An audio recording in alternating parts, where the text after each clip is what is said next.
Lectura del libro De lo Profundo, una exposición del Salmo 51, por el Dr. Martin Lloyd-Jones. Prefacio, por la esposa del autor. Es para mí un privilegio presentar este libro.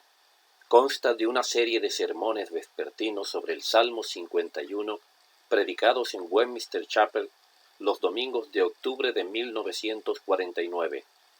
Esta no es la primera recopilación de los sermones de mi marido sobre el Antiguo Testamento, y espero sinceramente que no sea la última. En lo que a mí concierne, evocan algunas maravillosas noches de domingo que se remontan ya a muchos años atrás. Nunca leo Lucas 24, 44 al 45, sin desear haber formado parte de aquella maravillosa congregación para escuchar a nuestro Señor mismo mostrar a sus discípulos el Evangelio del Antiguo Testamento. Pero Él mostró el camino, y el Espíritu Santo siempre utilizará a sus siervos para enseñarnos. Deseo que Dios utilice este libro para el enriquecimiento de las almas y para su gloria. Capítulo 1. La confesión del pecador. Hacemos lectura del Salmo 51, versículos del 1 al 5. Ten piedad de mí, oh Dios, conforme a tu misericordia. Conforme a la multitud de tus piedades, borra mis rebeliones. Lávame más y más de mi maldad, y límpiame de mi pecado, porque yo reconozco mis rebeliones, y mi pecado está siempre delante de mí.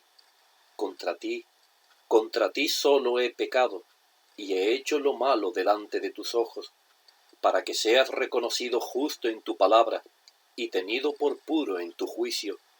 He aquí, en maldad he sido formado, y en pecado me concibió mi madre. Hay un consenso generalizado en cuanto a que el Salmo 51 es probablemente la declaración clásica del Antiguo Testamento con respecto a la cuestión del arrepentimiento. Ciertamente, en un sentido se puede decir que quizá sea la declaración clásica de toda la Biblia con respecto a esta cuestión del arrepentimiento. Es el reflejo del tormento del alma de David, el rey de Israel, tras haber cometido un pecado particularmente mezquino. Una pequeña nota en nuestra versión bíblica dice: al músico principal, Salmo de David, cuando después que se llegó a Betsabé, vino a él Natán el profeta. En otras palabras, en un sentido, no podemos entender este salmo ni su enseñanza de forma plena a menos que tengamos en cuenta el trasfondo que condujo a él. Es una historia muy desagradable. No obstante, debo recordártela, puesto que la vida puede ser muy desagradable. Por desgracia, todos somos capaces de hacer cosas desagradables. La historia es en esencia la siguiente. David era el rey de Israel, y en aquel momento, en concreto de su reinado, sus ejércitos estaban en guerra. El propio David no se encontraba con su ejército, se había quedado en Jerusalén. Se nos dice que resulta que un día estaba sentado en la azotea de su palacio, con la mirada perdida en la distancia, cuando, de forma aparentemente accidental, vio a una mujer muy hermosa. Esta mujer era la esposa de un hombre que estaba luchando con el ejército de David contra el enemigo. David, tras mirar y encontrar a la mujer de su agrado, la codició y ordenó que la llevaran a él. Se la llevaron y cometió adulterio con ella. La mancilló. Entonces, a fin de encubrir su pecado, envió a Joab, su comandante, el mensaje de que trajera de vuelta a Urías, el heteo, el marido de la mujer. Este regresó y se entrevistó con el rey. Después de esto, el rey le despidió y le pidió que se marchara a su casa. Sin embargo, era un hombre de honor y no volvió a su hogar con su mujer. Creyó que no debía hacer tal cosa cuando los ejércitos del rey se estaban batiendo en el campo de batalla y quizá el destino de Israel se encontraba en peligro. Dijo: yo no haré tal cosa, y durmió junto a las puertas. El rey supo de esto y emborrachó al pobre hombre con la intención de que se marchara a su casa. Pero Urías volvió a negarse. David escribió pues una carta a Joab y se la envió por medio de Urías. Venía a decir: quiero deshacerme de este hombre. Tienes que dejarle de un modo u otro en primera línea de batalla. Joab cumplió la orden. Dispuso que se llevara a Urías, el heteo, y algunos otros al frente de batalla donde se encontraban los hombres más aguerridos del ejército contrario. El pobre Urías cayó muerto. Así, David obtuvo lo que quería y tomó a Betsabé, la mujer de Urías, como una de sus esposas. Todo parecía ir perfectamente bien, mas esto que David había hecho fue desagradable ante los ojos de Jehová. Segunda de Samuel 11:27. Como quiera que sea, David siguió contento hasta que Dios le envió a Natán, el profeta.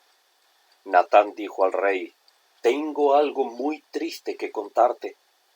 Había 2 hombres en tu reino.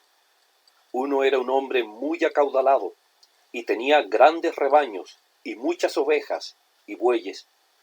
El otro era un hombre muy pobre que solo tenía una corderita.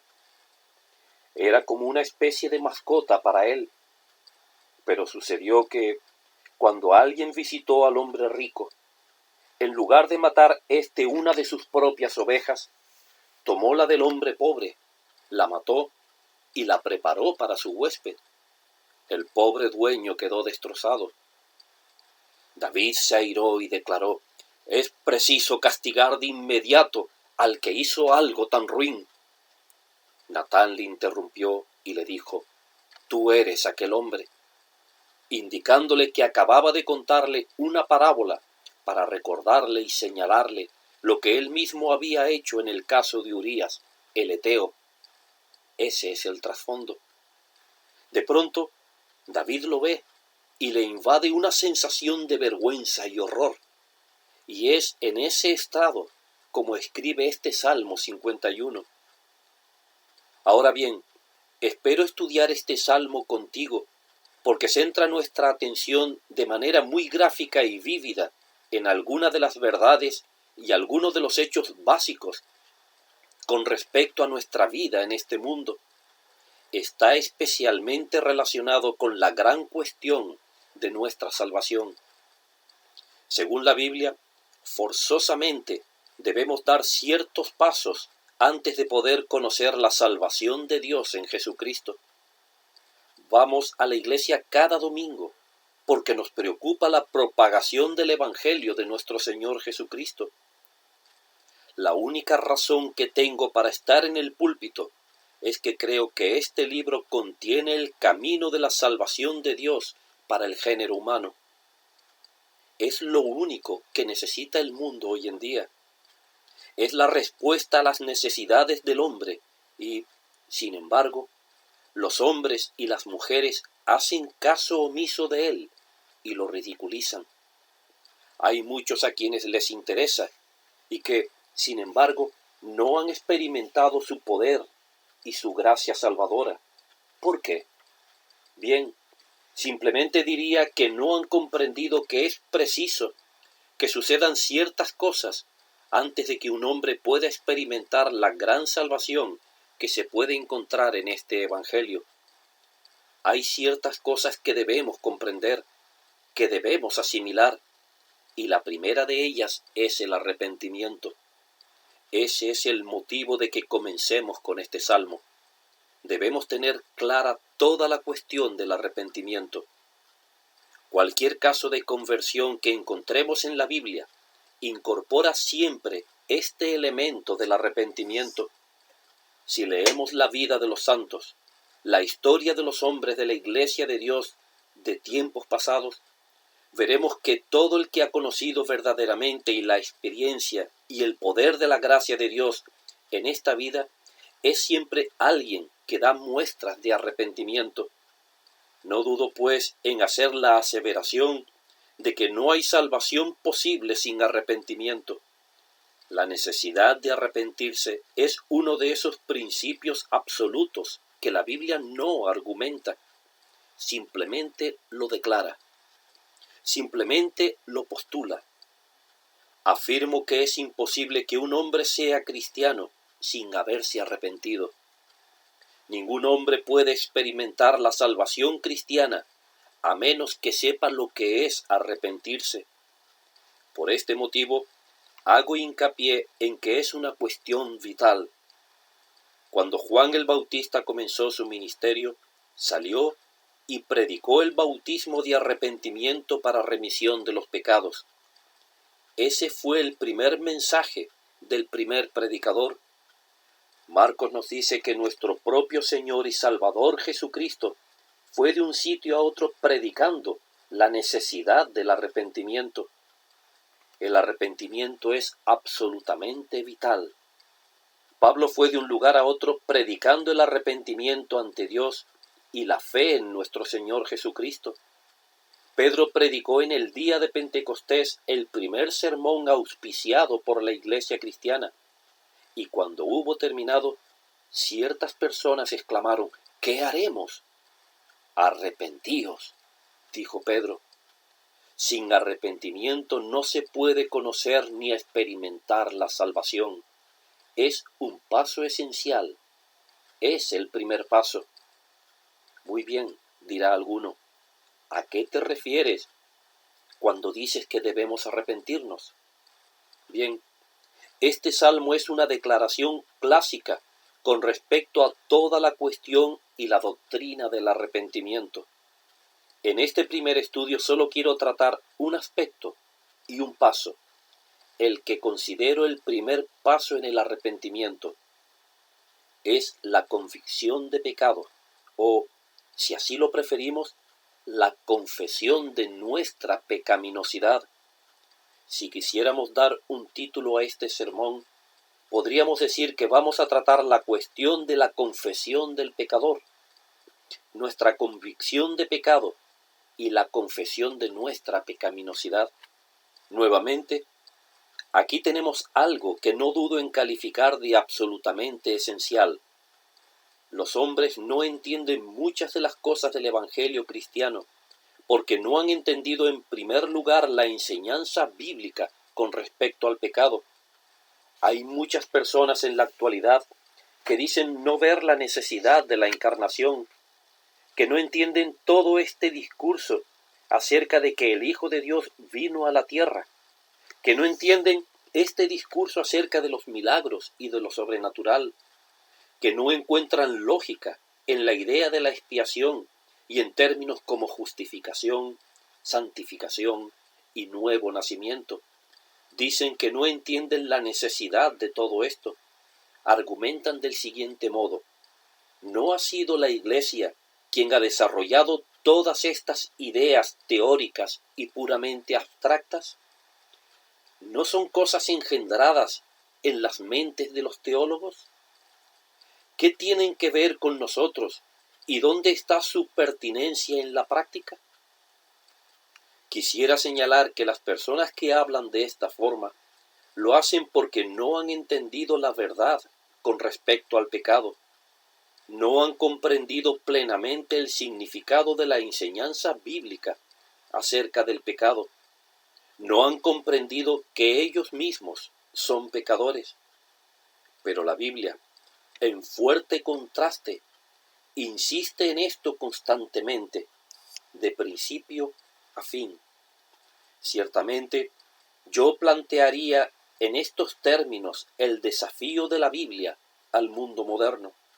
Nos dice que la vida del hombre, ya sea individual o colectivamente, es sencillamente incomprensible sin la doctrina del pecado. Aquí estamos, en este mundo moderno y desconcertante. Somos conscientes de que hay algo que no funciona. Y la pregunta es, ¿qué es lo que va mal? Los políticos no parecen capaces de resolver nuestros problemas. Los filósofos plantean preguntas, pero no parecen capaces de responderlas. El mundo no parece arreglarse a pesar de todos nuestros esfuerzos. La Biblia dice, estás pasando por alto la única clave de todo el asunto. Es el pecado.